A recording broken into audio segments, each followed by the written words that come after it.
So we're going to be right in here. It's nice. The high school scene.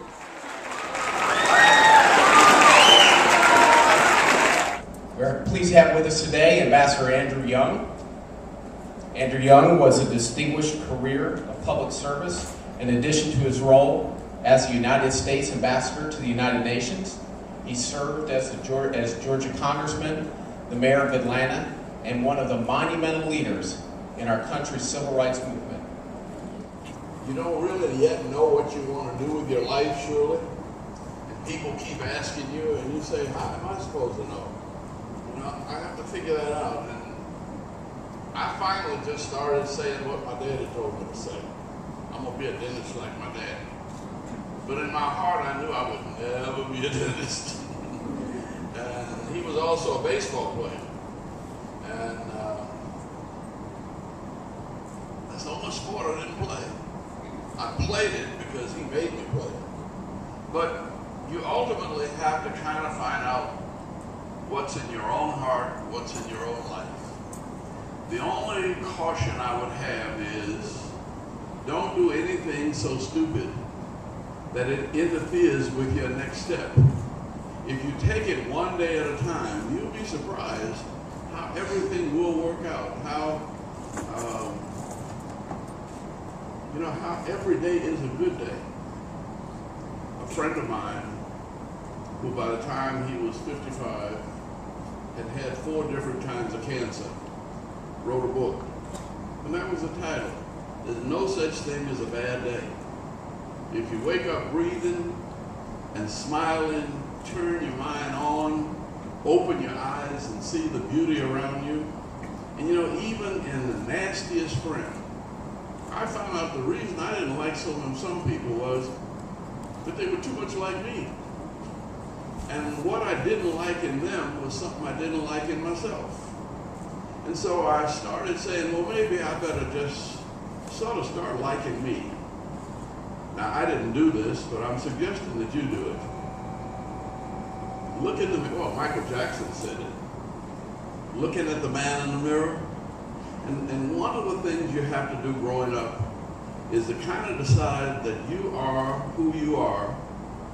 You are like you are. I always wished I was taller because I did like to play basketball. And I wished I was bigger because I love football and I never quite made it. I wished I could take a little longer in school, but I got out too early.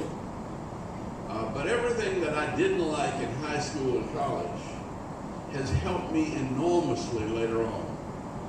And now I'm looking back on, I'm going back to my 60th reunion. I've been out of college 60 years, can you believe that? And I've been all over the world. And I've tried a little of everything, and I found out that, you know, the easiest thing to do is the best thing you can think of on that day.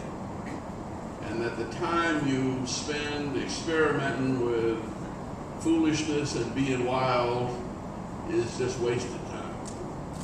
Now, I don't want to get to be a preacher, but I am. That's how I ended up.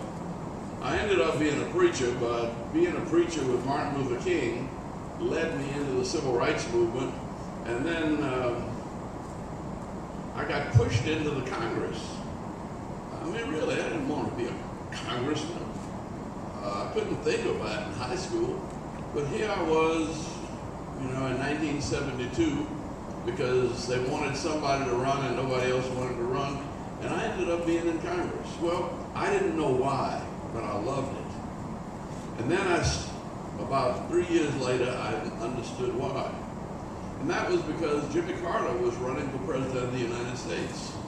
And because I was in Congress, there were people from all over the nation that I could tell what a good man he was. And right there in the Congress with 435 members, everybody would come up to me and say, what is with this boy from Georgia? And how can anybody good come from out of South Georgia? And then I'd start talking about South Georgia, and I'd start talking about Jimmy Carter, and I'd start talking about the progress we were making in the South, and why we did have problems with race and poverty. that we understood those problems and we were working on them.